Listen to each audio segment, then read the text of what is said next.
Hey everyone, Luke Dog here, and welcome back to Dragon Age Inquisition. Yep, we're back in Haven. Gonna report in some stuff.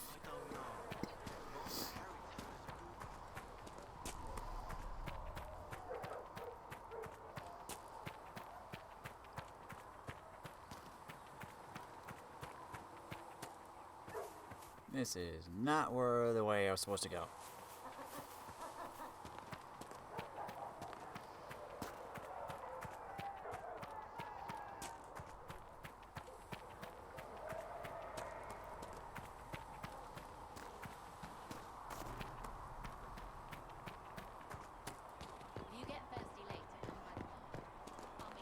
Here we go.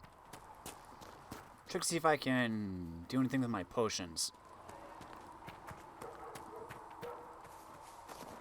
Have I gone in here?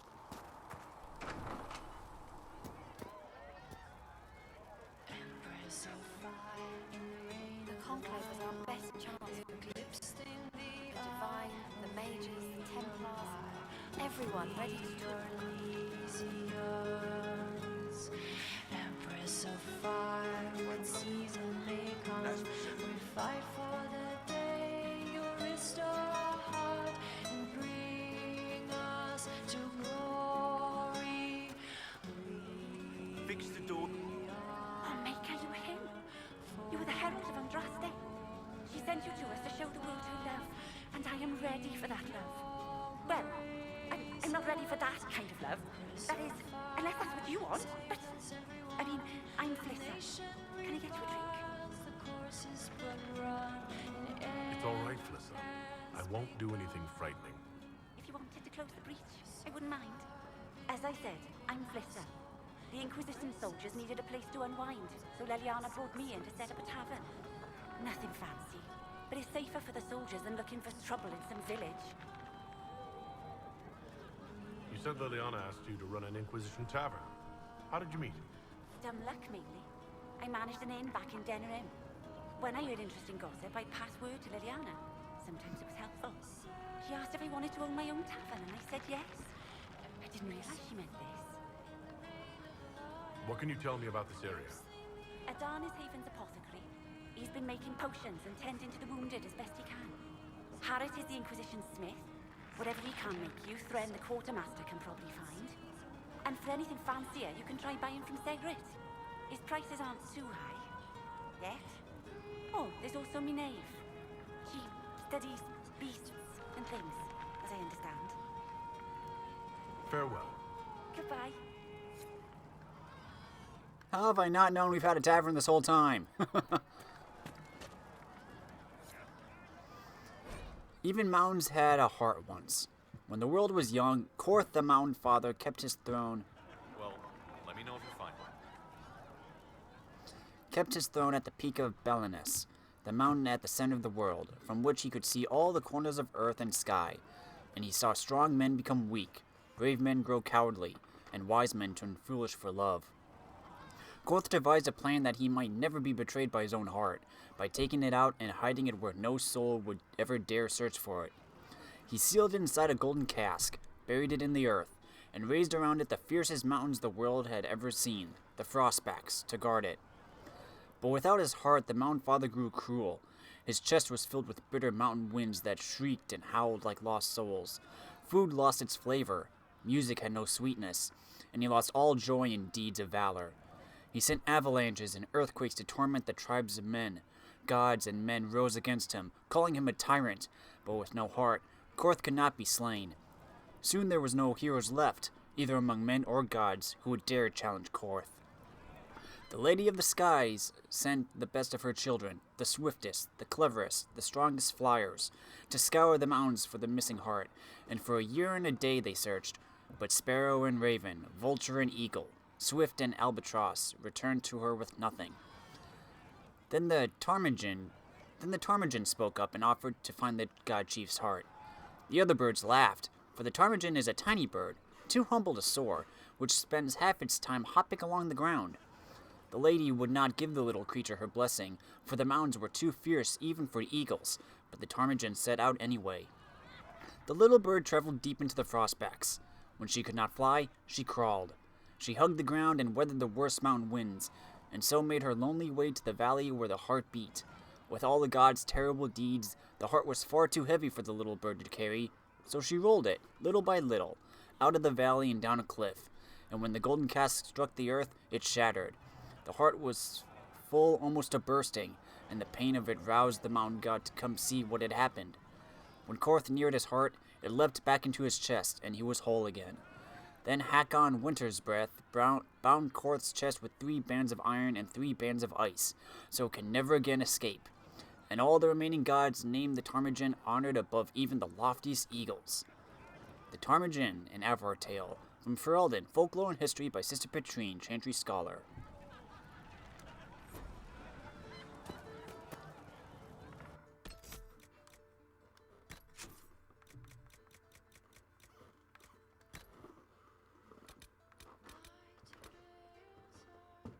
Empress of Fire. That's the song we just heard.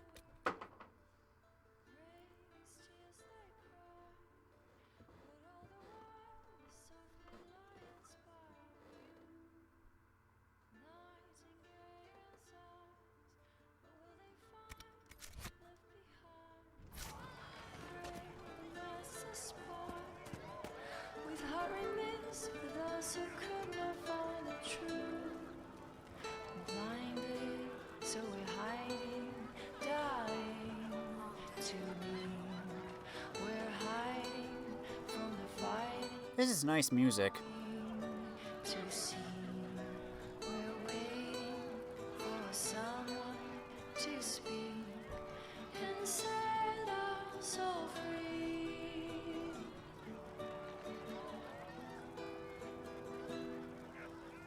Nightingale's arms can free the ties on her hands. Craving master spies, can they find the key that can unlock? Well, I should get going. We got stuff to do, and knowing my luck, I'll probably get copyrighted because of the song.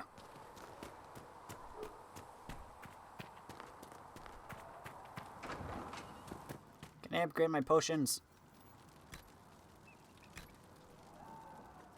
I need a Dawn Lotus.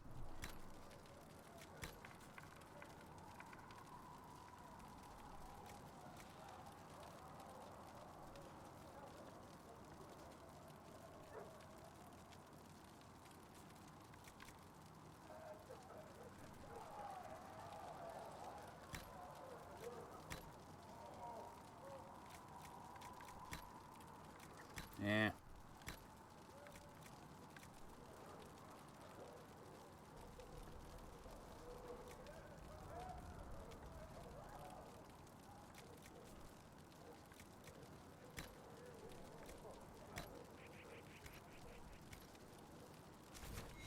There, we did some. Okay, let's go check the war table.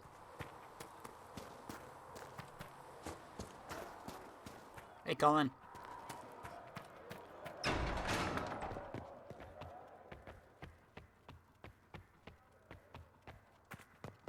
Thank you for all that you are doing to help.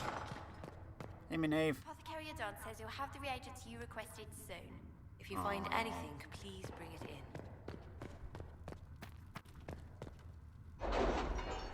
Summon the War Council.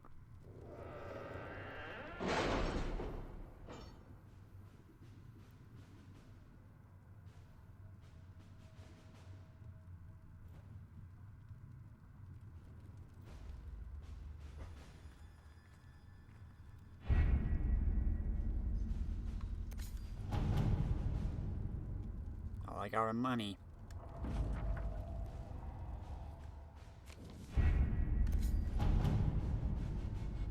Chancellor Roderick came to speak with me. Could you try not to antagonize him? If I offend the man so easily, perhaps he should try leaving me alone. Let us begin.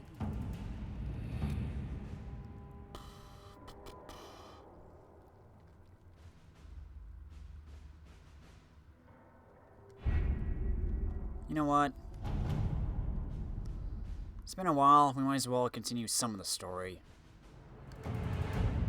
The remaining Chantry's clerics have declared the Inquisition heretical. Attempts to gather allies against the breach have been rebuffed, and at this moment we could not step foot into the capital without being attacked by a mob or arrested. We must convince the Chantry to permit us entry into the city so we can show them the Herald of Andraste is not the monster they believe.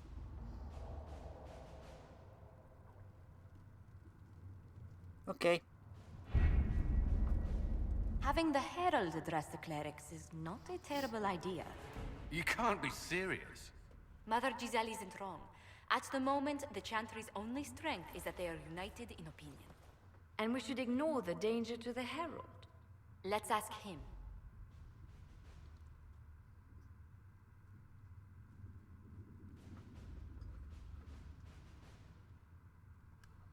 What can they do? It's just talk. Don't underestimate the power of their words. An angry mob will do you in just as quickly as a blade. I will go with him. Mother Giselle said she could provide us names. Use them. But why? This is nothing but a... What choice do we have, Liliana? Right now, we can't approach anyone for help with the breach. Use what influence we have to call the clerics together. Once they are ready, we will see this through.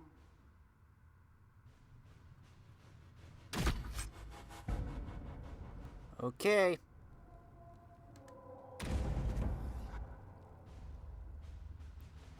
To Val Royeaux. We're going to Orlais.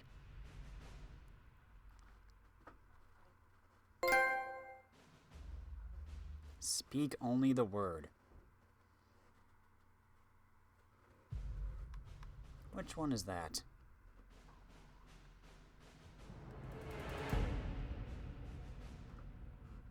Gain access to a major city for the Inquisition.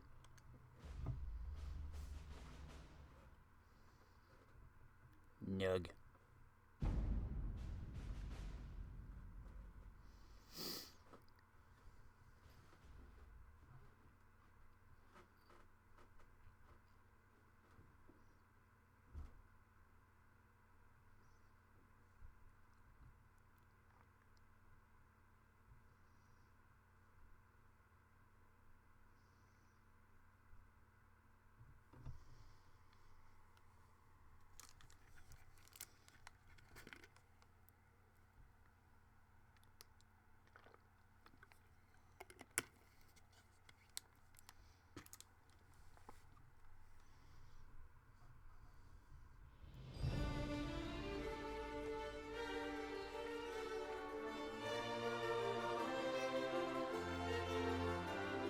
The city still mourns.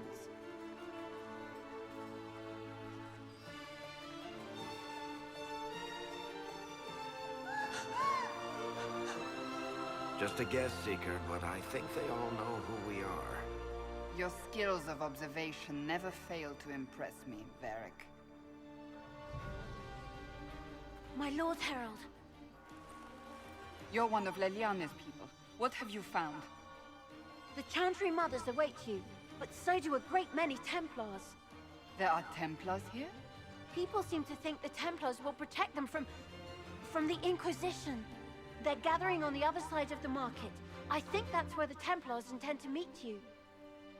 Only one thing to do, then.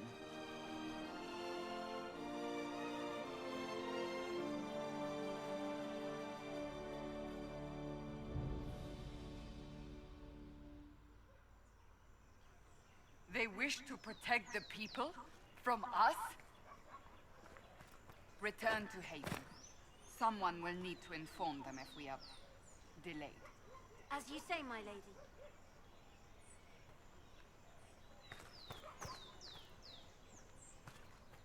I wanted to talk. Dang it.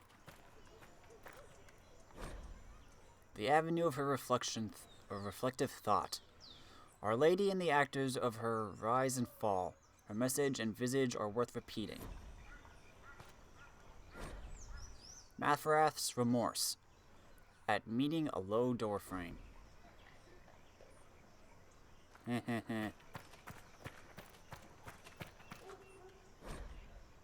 Mathrath's blood guilt.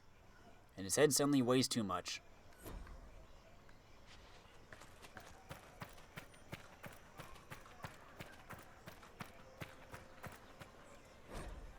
The Avenue for Reflective Thought.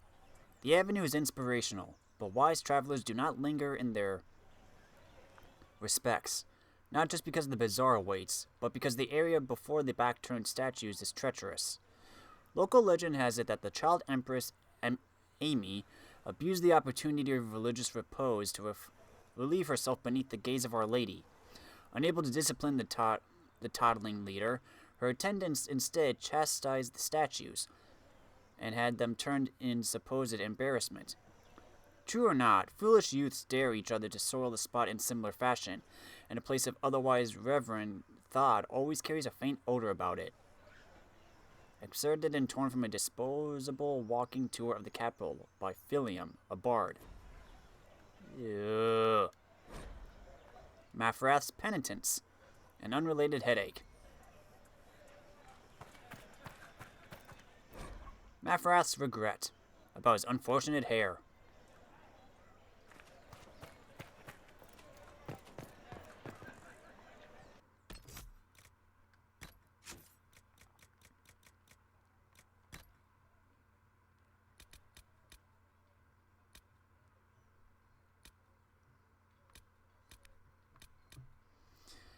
We rededicate this jewel of Val Royeaux as the summer bazaar of the First Lion, to reflect the spirit of renewal that is at the heart of the capital, and of our people, that the strength of the four always guard the grace of the empire, that the blossoms and promise of the changing seasons be a tribute to trade and public gathering. For here, in the name of the Lion Valmont, we will be an example to the world of how our legions respond to adversity. Our way cannot be threatened, for it embodies the truth of tradition and the promise of progress. The blight finds no purchase in the heart of commerce.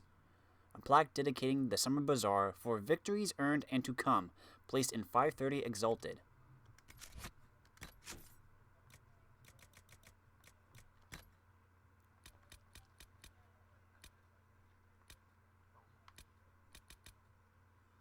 Val Royeaux, any resident of Royan will say it is the greatest city in the world. Many take such pride for arrogance, but they do so through smiles as they nod in agreement, for such is the cost of doing business in the capital. Val Royeaux is in every way a world leader, in commerce, culture, and its own exaggerated beauty. The site was founded during Evrion's grand unification, the result of a mix of influences not so much balanced as driven together.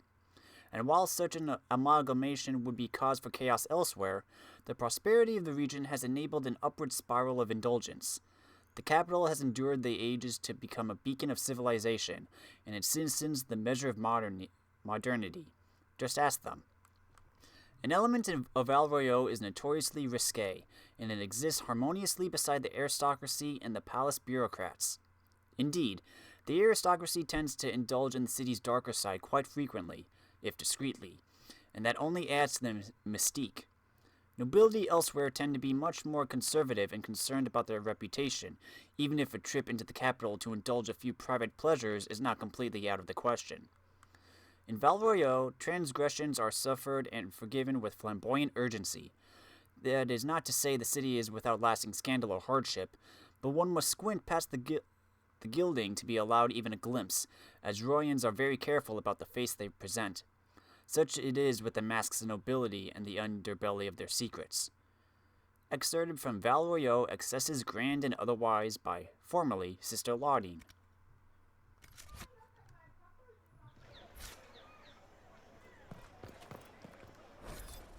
The First Lion of Orlais, in respect to Emperor Alphonse Valmont.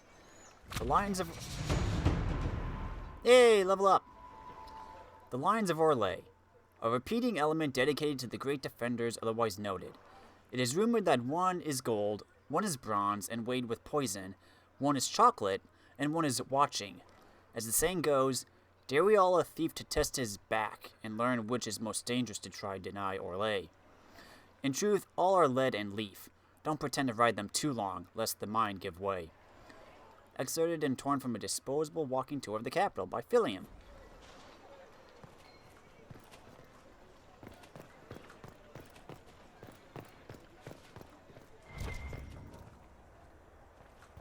Hello. You'll forgive if events are a little too flustered for commerce. Nothing personal, Inquisition. I just wanted to come and look around. Let's level up. What can I get? Shield wall, lunge and slash. Any blow you can see, you can turn aside. All damage coming from the front is reduced.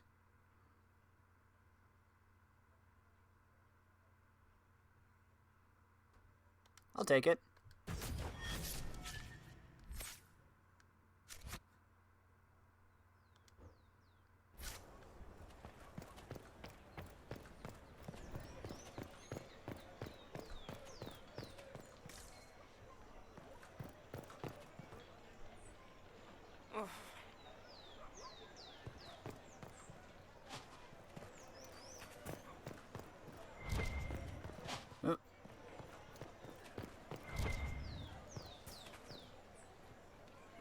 That's just this, isn't it?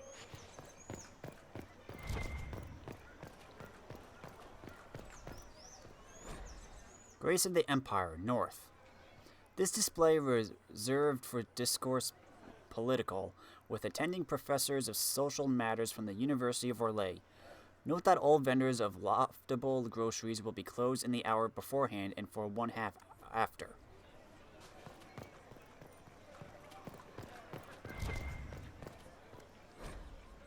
Grace of the Empire, East.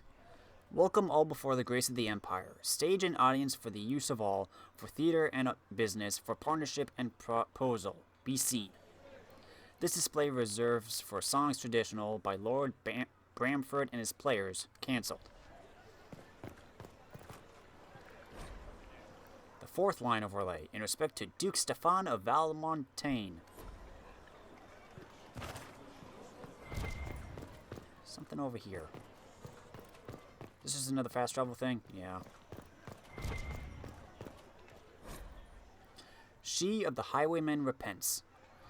Gallows master, hold thy hand, hold it back a while. Callous juror, let me stand, let me bear a smile. For comes my brother distant, for comes my Savior soon. I stand here most insistent, I will receive my boon. Fellow soldier, hold thy voice, hold it if you may. Fallow shoulders show my choice, I am in your sway. For now my crime was cruel, and all my pain deserved. I stand here as a fool, despite my brother served. Mother dearest, look away, look into the sun. Others nearest, gone astray, you will be undone. For no more will I prattle, and no more will I pray. Here you must the battle, as life will fly away. From Songs of Old Orlais, She of the Highwayman repents. Inscriptions collected by formerly Sister Laudine.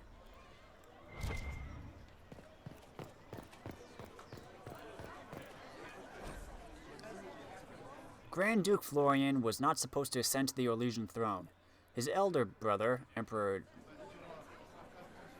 Sorry, I always get distracted when the Codex thing updates.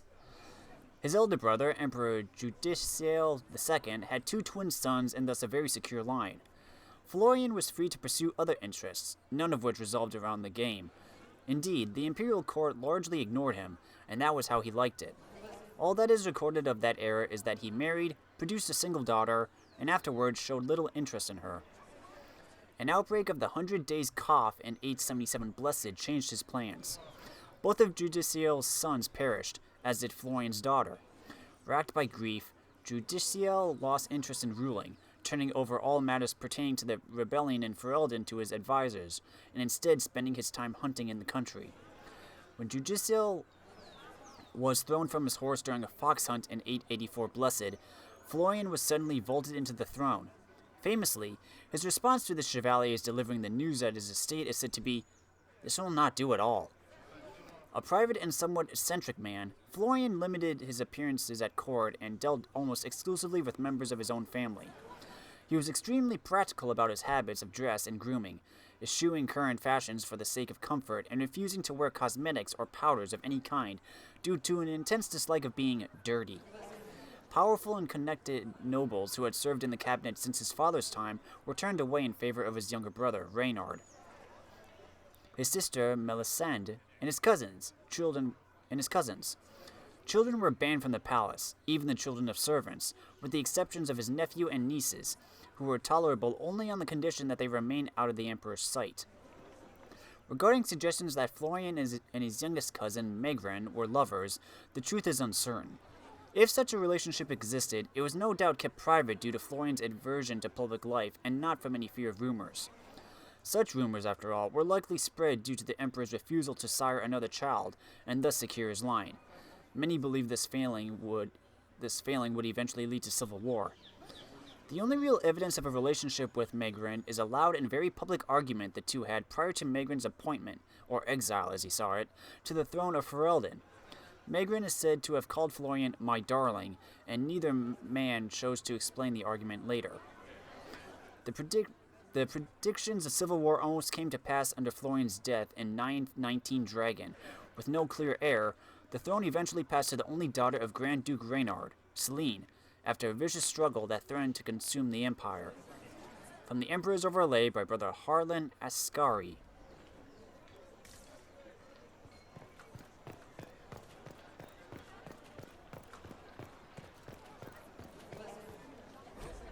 Grace of the Empire South. Reserved for a strangeness or sound and ecstatic puppets behind glass.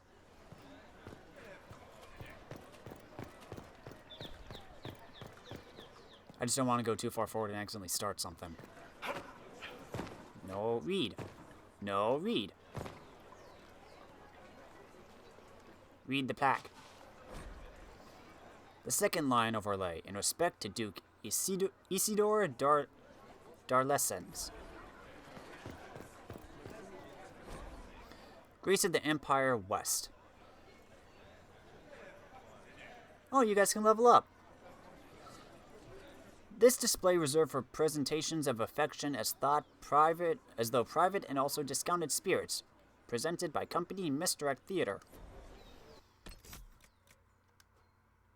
I wish they gave a bigger indication that people could level up. Eric.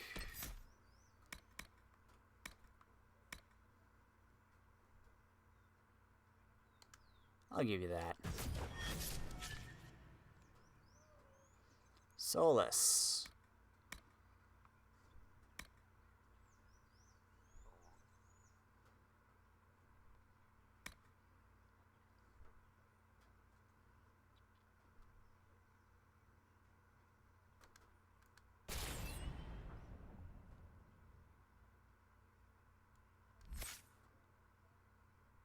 And Cassandra.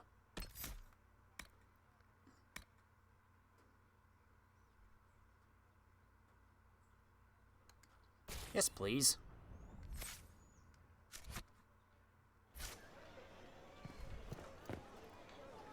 I know it.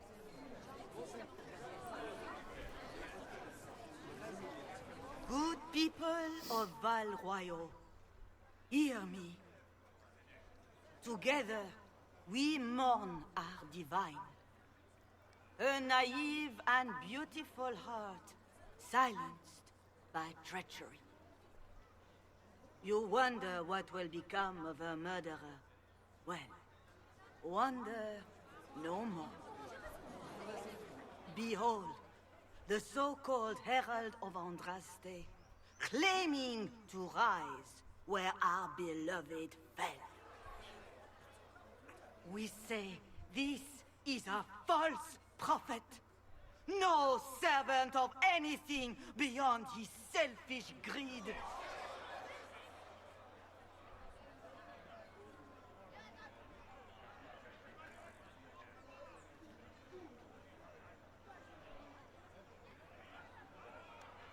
I make no such claim. I wasn't sent here by Andraste or the Maker. I am simply trying to close the breach. It threatens us all. It's true. The Inquisition seeks only to end this madness before it is too late. It is already too late. The Templars have returned to the chantry. They will face this Inquisition, and the people will be safe once more.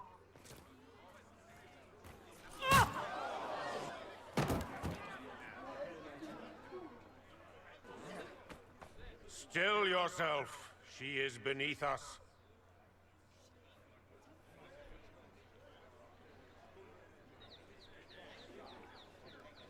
What's the meaning of this? Her claim to authority is an insult, much like your own. Lord Seeker Lucius, it's imperative that we speak with... You will not address me.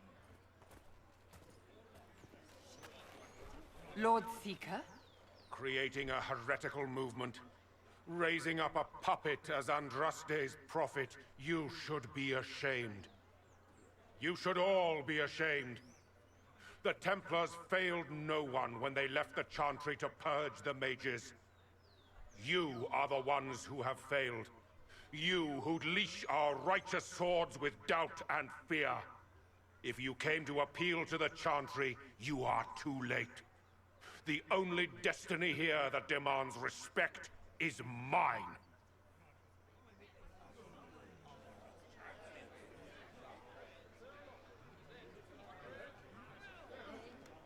What we truly need is an alliance that will seal the breach. Oh, the breach is indeed a threat. But you certainly have no power to do anything about it.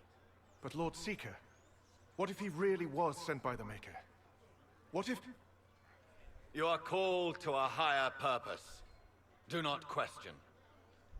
I will make the Templar Order a power that stands alone against the Void.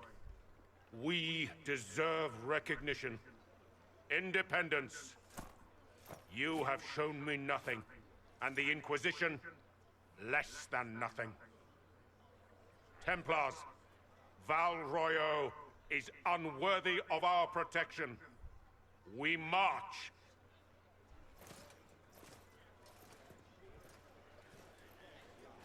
Charming fellow, isn't he?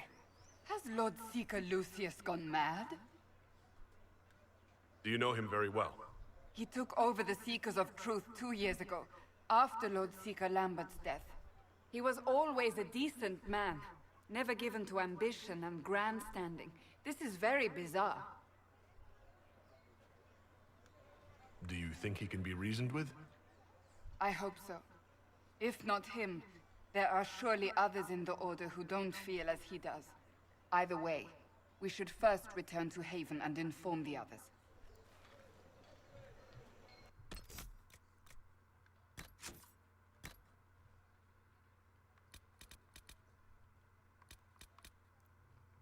Lord Seeker Lucius Corrin. For months we were also certain Lord Seeker Lambert's death was an assassination carried out by mages. He had, after all, declared the Navarran Accord null and void, hurtling us headlong into a war against the rebels. Why else would he be killed except as an act of retribution? The entire Templar Order was fired up, ready to take up the fight against the mages, something we were sure would be over in a matter of weeks. Thus the election of Lucius Corrin to the role made me despair. According to the few Seekers of Truth with whom I spoke, he was a moderate. He agreed to the Divine's conclave, and every Templar I knew felt certain he would compromise to see the war ended. But lately, the man seems different, does he not? I never met him before he assumed command, but even in this short time for his opinions on the war have turned. He did not go to the conclave he personally supported. In fact, he seems to regret supporting it at all. He talked to the Templars establishing themselves as a power in our own right, and our fellows are all too eager to listen. I don't know from where this change of heart came, but I begin to wonder if Lambert's death wasn't simply a matter as we assumed. Something is amiss within our order, and all I know is that it's beyond me to discover what. From a letter written by an unknown Templar found in a burned-out fort, 941 Dragon.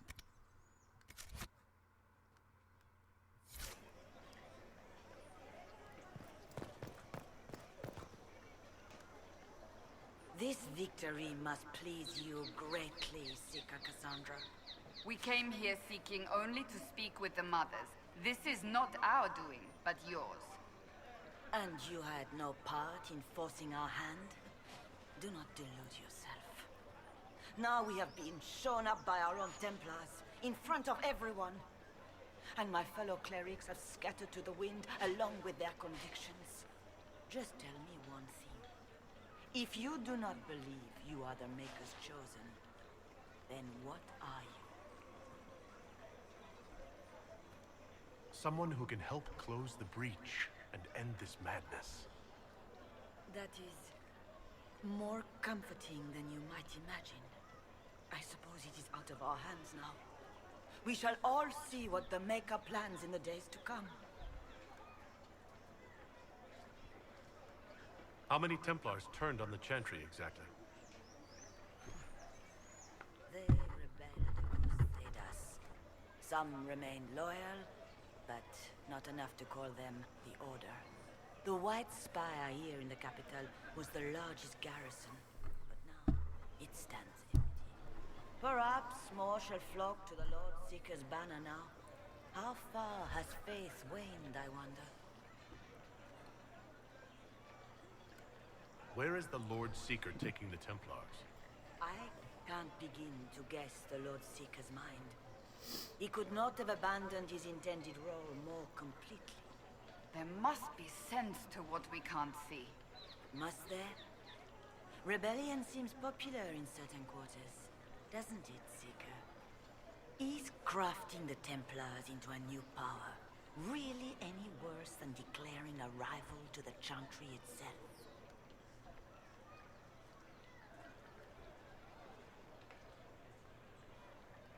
What were you hoping the Lord Seeker would do exactly? Put aside his war against the mages and find common purpose against something much more dire. Obviously, he has other plans. With the knights vigilant slain at the Conclave, there is nothing more we can do. Perhaps there is something we can do. I'd like to believe that, Seeker. I truly would. I suppose we can expect renewed effort against the mages from him, and yet more chaos. So what happens now? Will the chantry continue to denounce me? We have already done so. And what good has it done us? Now it falls on us to select a new divine, if we can, and leave the next step to her. Provided such a selection is even possible. I truly don't know. Any revered mother who could have followed Justinia died at the Conclave. What becomes of us, and your Inquisition, is in the Maker's hands now. How are people responding to all of this? Despair. Fear. We mourn Her Holiness. The people look to the sky and wonder how long before terror comes for us all. There must be a way through this. Is it you? The Templars? The Maker's will? We abandoned our duties. We servants of the faith. Now we can only pray.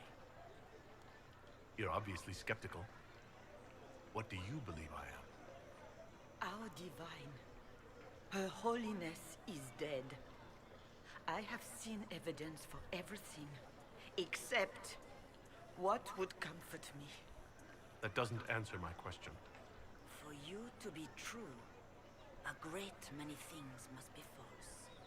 And if you are false, a great many things must have failed. There is chaos ahead, whatever your intentions. It's not too late. The chantry could still help us and come out on top. If only that were true. What's to stop you from trying? We are not looking for a winning horse. We are simply trying to do the right thing.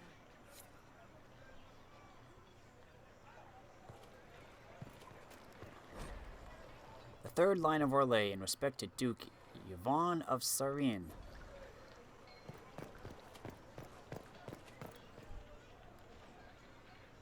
Excuse me, but is what they're saying real?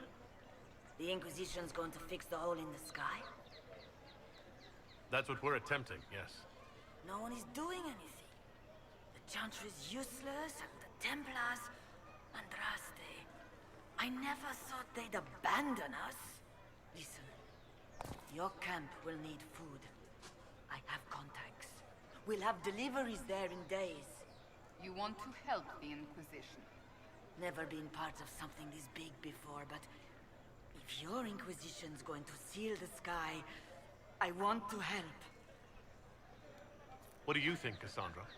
I think the woman is asking you and not me. Well, he is. The Herald of Andraste. Yes, I understand. Haven is a mess, but we won't turn away anyone willing to help. Invite her, if it pleases you. Head to Haven, then. We need good people. I don't know if I'm that, but it will be nice to see. Thank you. Yay!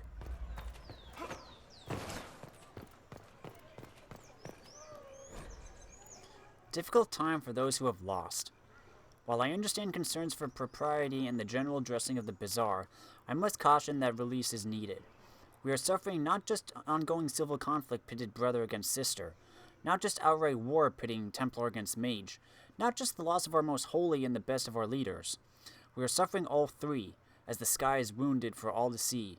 All we know of our world is threatened, along with all we know of the next. With the most grave notation, I ask that the writs of losses and missing remain, that the citizens, however indirectly, be allowed to post their griefs of known dead and the names of hopefully living, and with them, the criticisms of how they have been told or not told. For while I have no doubt we as Orlesians will maintain our utmost composure, there must be release, there must be grief, there must be mourning. If we do not allow this simple expression, we risk a greater outburst. Let our people send their tears in as reserved a means as necessary. The market will be cleared in due course, but this time, we must let the simple expression stand. Written by Captain Albion, Orlesian Guard, Summer Bazaar.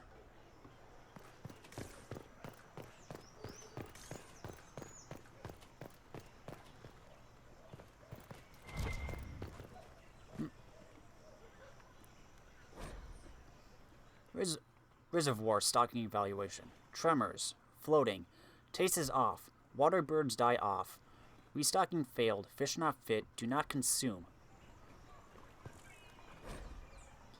Mur de la Mer reveals folly. Mur de la Mer was cut from Val Royeaux in 849 Blessed. It was the will of the mad Emperor Revile, who demanded a reflecting pool large enough to draw his vain-deceived mother back across the Vale. Many shops and vendors were evicted to make room for his folly, and several memorials to the heroes of the first four blights were simply toppled. The reservoir supports little in the way of life, as the bottom was lined with lead to increase its reflective properties. Revile intended it for divination, using boats as massive planchets, but work was not finished until the week of his own death. The waters see little use today, save for lazy, or fornication, sojourns by the nobility aboard decorative gondolas. Excerpted and torn from a disposable walking tour of the capital by Philium, a bard. This is a giant pool.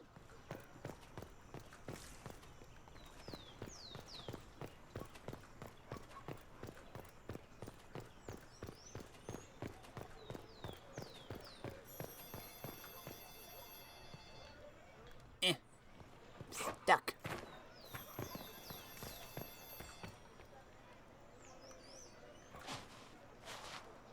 What do you have? What was that? What's that? An arrow with a message? Favors for friends favors for friends.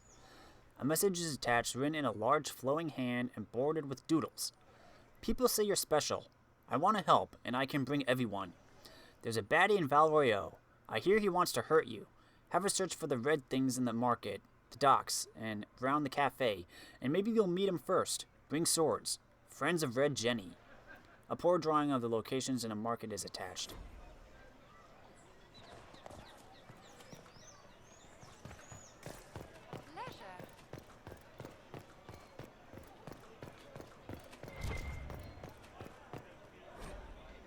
Mas de Leon.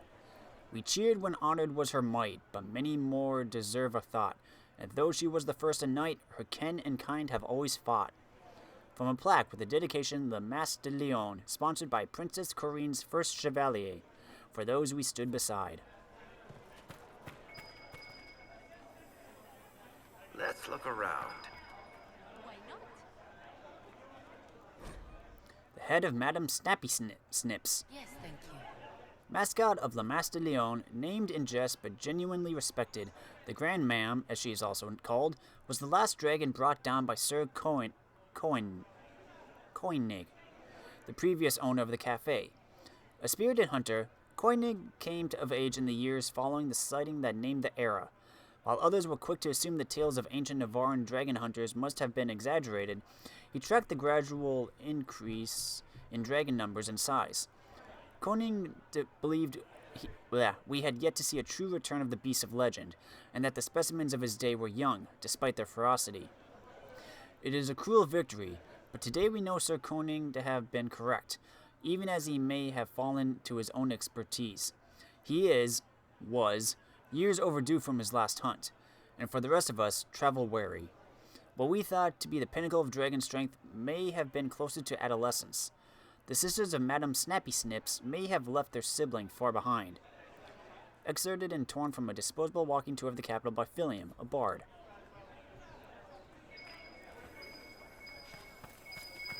Thank you. Pleasure. A different, simple script on the back of a stable report, marked with red paint. Thank you, friends, for helping good Lady Karis. Saw those who asked about Herald enter third passage. Could not stay to see them exit.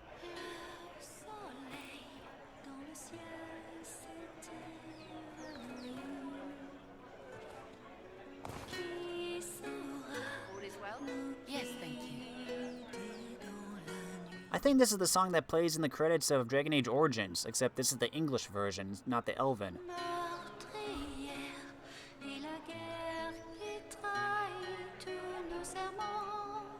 At once. Or maybe it's the French.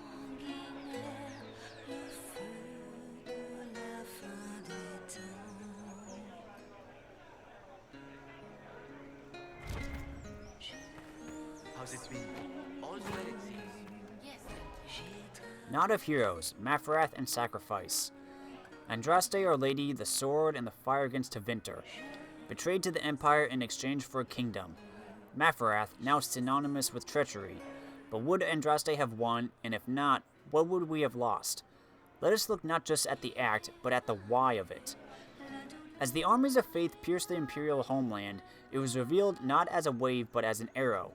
And as any hunter will attest, if your aim is not true, there is no returning to the bow. We must consider, how much of Our Lady's victory to this point was against true Imperium, and how much was against the echoes of Empire? Andraste the Inspiration may not have considered such, but Mafrath the General fought for homeland, not visions. Was it victory or defeat that his betrayal held at bay? Mafrath made the deal that killed Our Lady, that is fact. And when Andraste died, Mafrath was gifted everything from the southern plains south. How generous and impossible to hold that must have seemed. Let us look on Mafrath and the legacy he divided among his sons, not with an eye for accusation, but from a tactical consideration. For he must have known that mere rivals had never stopped Tevinter. What if he set about creating peers, and none of this was accident? How then fared Isarath, Evrion, and Verard? Excerpts from A History Not of Heroes, reading in The Ugly Heart of Change, collected by Philium, a bard.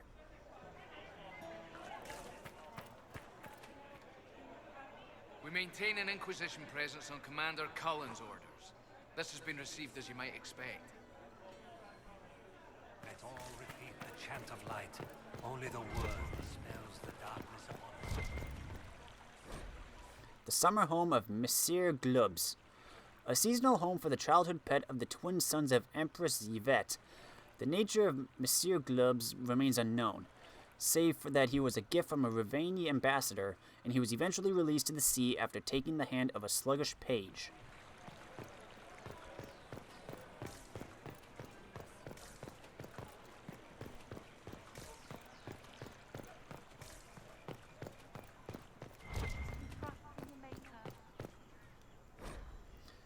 Not of heroes, the death of diversity.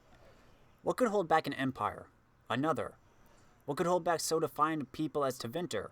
Another. Let us consider if eldest Isarath was not meant to honor Mafarath, for the father's fate was already condemned by hidden betrayal. Let us consider that Isarath was told to turn from ties of Mafarath to look forward, not back. What of his actions then? Isarath was granted a land of tribes, of scattered alliance. His answer was the grand unification, which most condone as arrogance. Sweeping changes in trade, relocations to break local allegiances, all to favor centralized trade and power. Cities were leveled to expand a new capital, a powerful and influential city of a new nation, Val Royeaux of Orlais, and all in the name of not Los Andraste, but of holding back looming Tevinter. Power was united, but cultures less so. Investing everyone in the new Orlais stratified the classes, and through it all spread a bitterness that Ferelden ruled. Isarath avoided the stain of his father, for he was seen as victim too, but he was still Alamari. What if, dear readers, the final unifying element came not from accident, or even the deliberate actions of Isarath, but from a common hatred, and not the common hatred of the day? The sons of Mafarath would succeed at creating a peer for Tevinter, but only at the cost of themselves.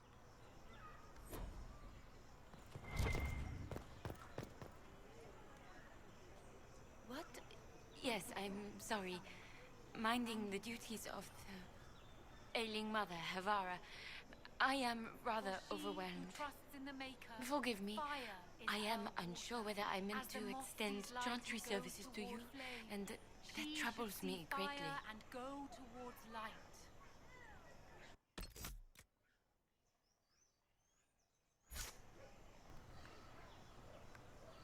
Josephine's ready to report. Victory and Shade. Here grows one of the many strange trophies returned from the liberation of Kirkwall in 760 Storm, where brave Orlesian forces turned back the unstoppable Kunari. Does the darkness creep? A cutting salvage from a... The lie upon your sleep. Excuse me. A cutting salvage from a burning dreadnought was presented to Emperor Cyril, and it was tended to full growth by the careful hands of Val Royeaux's master landscapers. Something over here. They meet. All's well, it seems. With passion and breath does the darkness creep. Her Majesty's convenience. For Her Majesty's convenience, wood and vines defy the very sun and rain. At once. She who trusts in the maker, fire is her water. As the moth sees light and goes toward flame. Is there anything up here? Nope. Oof. Oof. Ah. Truths the Maker has revealed to me. As there is but one. Oh, yes. One life, one death.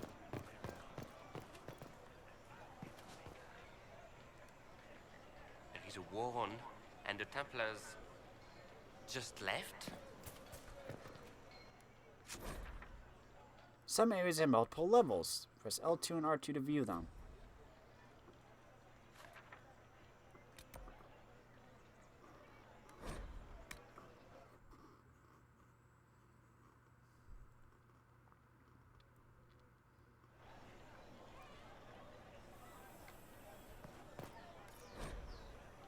Season of the Four of Foul.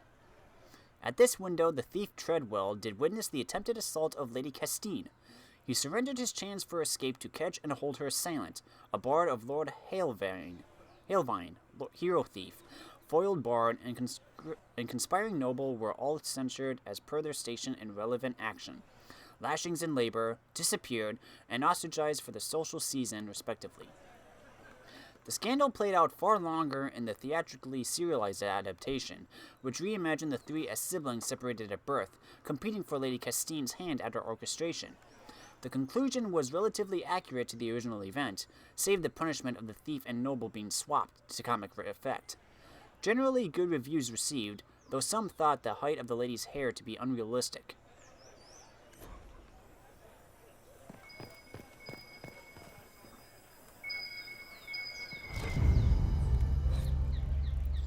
A A scrap of parchment is hastily torn from an ornate document stuffed into its hiding place with a large red sock. And we are to obey well. We meet at 3 bells to discuss how best to serve the new way. Scrawled below in a misspelling script. Herald go at time. Praise Andrast.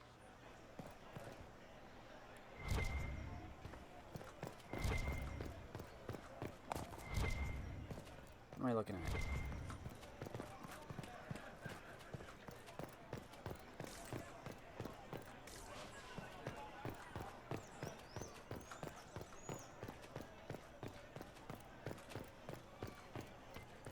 Can't go in any of these. For a supposed creature of jealousy and greed, Mafrath is less so indeed. For while his word brought low the bride of the Maker, his prize was quickly divided in distance. Let us consider the lesser of the sons in this matter. Of Evrion we know little. The middle boy, he was tasked with ruling the lands to be the marches. No claim by the father was made, no in my name to humble. And that freedom is shown in the result, for Evrion himself was the least concerned with power. He among all led by example, not demand, and spoke only of sacrifice. When betrayal was revealed, Evrion acts as a man broken, dispersing his holdings to the various tribes. It was a penance that spared him his family, but it also dispersed influence. To this day, the free marches are scattered. Of Verald, more is known, for his actions bring him to the start of our nation, but his folly begins in Navarra, where we must ask, was this the will of a betrayed father or a mistake of youth? Mafrath gave rule to the youngest, Verald, and never claimed Navarra. Never did he sit on the throne, and he is thought to have rarely visited. But his name is hated there most of all, for it was bartered for legacy by the son. Unlike Evrion, Verald spoke not as example, but to claim. Never his name was mentioned without that of his mother and father. His claims were bold, their actions were his, and their thoughts all shared. But from the father on his throne in Ferelden, no word is recorded, and we wonder, was it deliberate? For when the betrayal was revealed, all with ties to Mafrath were vilified, and so strong were the ties that Verald had drawn that his court was killed to a man, and he was forced to flee. Had he kept silent, as seems the will of the knowing father, and had he girded as the father had guided the elder, Isarath, then Verald might have remained to rule. But that would require that the betrayer not be as he is drawn, and it would have kept Verald in Navarra, and it would have kept Verald from Orlais, and it would have prevented the further betrayal that truly birthed Orlais.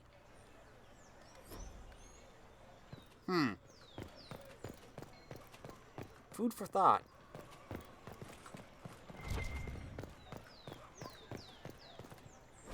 Lots of stuff to read here. The Randy Dowager Quarterly. The Randy Dowager ignites winter passions with the collected conscriptions by love, being a tale of heroes come legends, the Grey Wardens, and their shining duty to claim those of promise who most suit their joining. The Randy Dowager, exhibitions for the noble of thought, but spry of step. The lady herself says, always a classic when wardens come calling, or, dare one suggest, the reverse. 4 scarves fluttered in shock out of 5.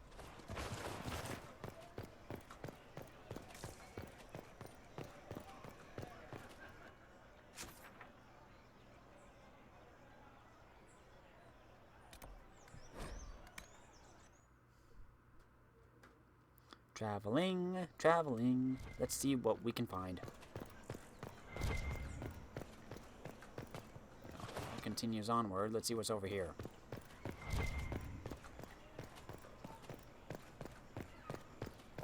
It's just a fast travel.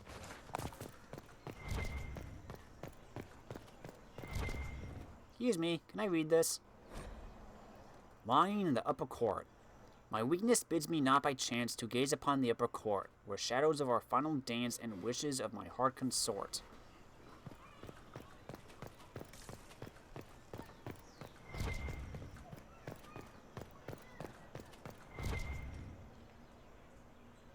Gotta be something right here. No.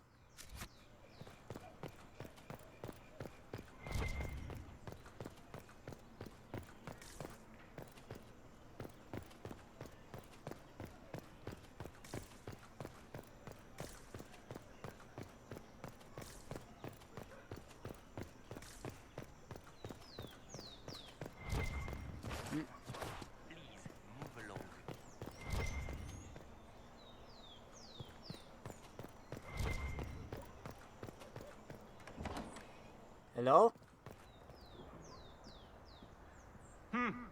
Is this a shop? I maintain a premises wherein customers of a certain affluence entertain the purchase of my ware. So yes, shop. Very well. What do you have for sale? I have one item available for purchase. It is far too expensive for it merely to be sold. You may gaze upon it and dream of the wealth required to possess it, as have lords and kings. And then you may leave and purchase things from shops more aligned with your station. So you sell one very expensive item. And it's worth it?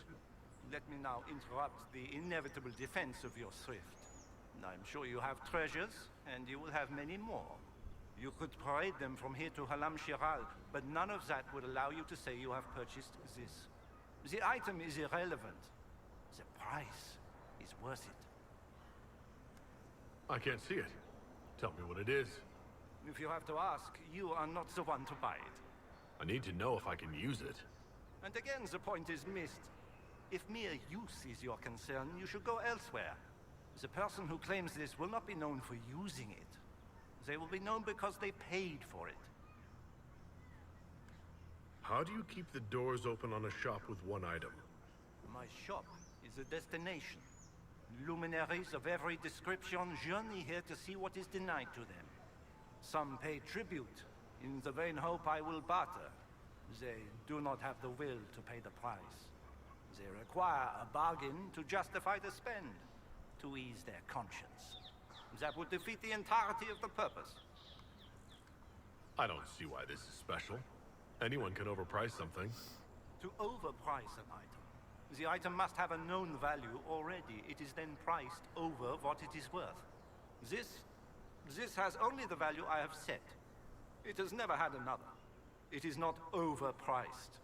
It is priced. Well, goodbye then. Yes. What is it?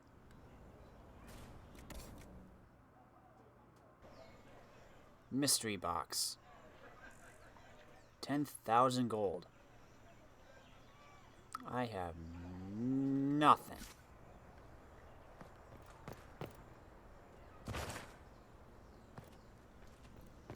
Excuse me, Varric.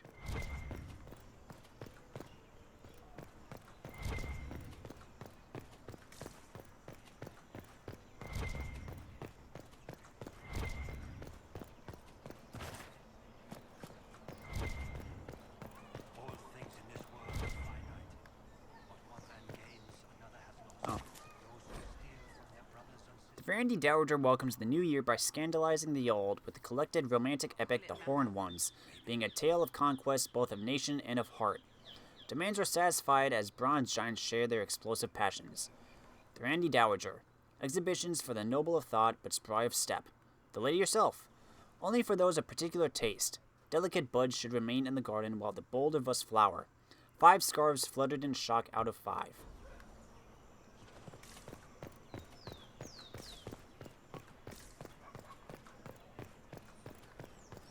Okay, I think that's everything here.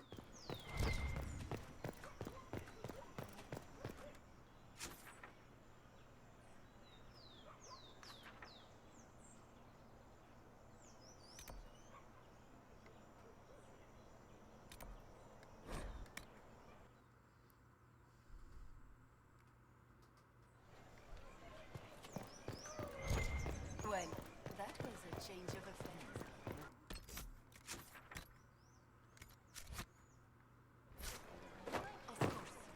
Excuse me.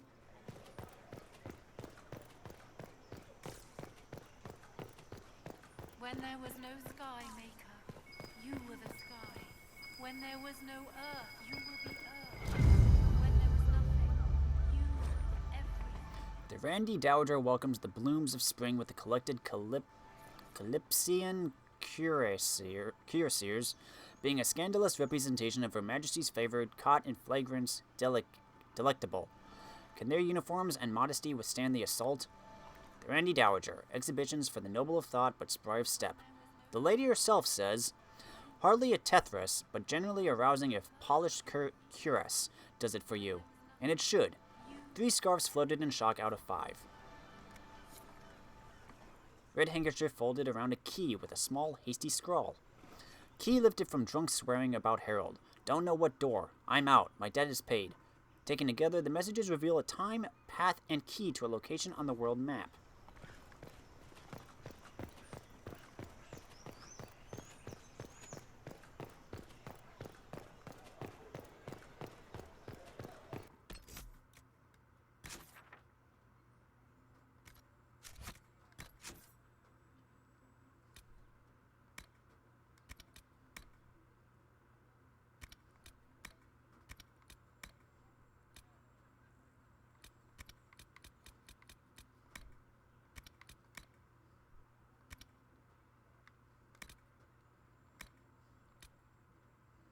Templars have abandoned Val Royeaux. The rest of the Inquisition should hear about the Lord Seeker's plans. The Templars have left Val Royeaux and refused to negotiate with anyone, gather enough power, then work with their advisors to make contact with the Templars. A location near Val Royeaux was revealed by the clues left by these Friends of Red Jenny.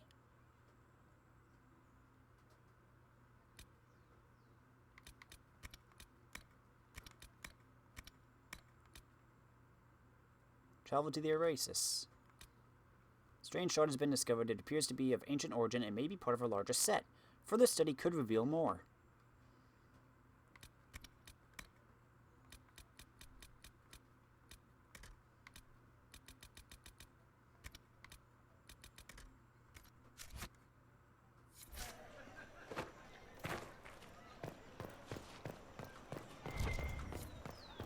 The chantry has just shown themselves.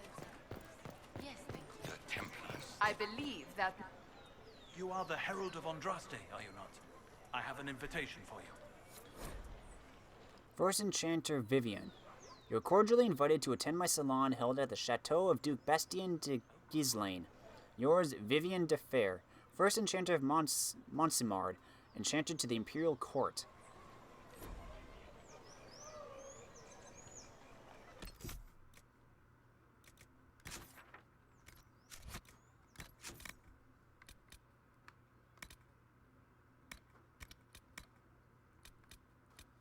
Vivian de Fer, the first enchanter of Monsimard, has extended an invitation to her salon at the Chateau of Duke Bastien de Gislaine.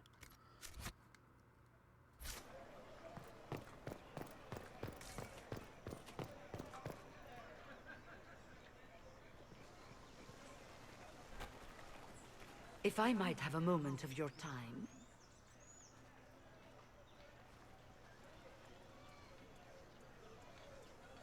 Grand Enchanter Fiona? Leader of the Mage Rebellion. Is it not dangerous for you to be here? I heard of this gathering, and I wanted to see the fabled Herald of Andraste with my own eyes. If it's help with the breach you seek, perhaps my people are the wiser option. I'm surprised the leader of the mages wasn't at the conclave. Yes. You were supposed to be, and yet somehow you avoided death. As did the Lord Seeker, you'll note. Both of us sent negotiators in our stead in case it was a trap. I won't pretend I'm not glad to live. I lost many dear friends that day. It disgusts me to think the Templars will get away with it. I'm hoping you won't let them. So you think the Templars are responsible? Why wouldn't she? Lucius hardly seems broken up over his losses, if he's concerned about them at all. You heard him. You think he wouldn't happily kill the Divine to turn people against us? So yes, I think he did it. More than I think you did it, at any rate. Does that mean the mages will help us? We are willing to discuss it with the Inquisition at least. Consider this an invitation to Redcliffe. Come, meet with the mages. An alliance could help us both, after all. I hope to see you there. Au revoir, my Lord Herald. Come, let us return to Haven.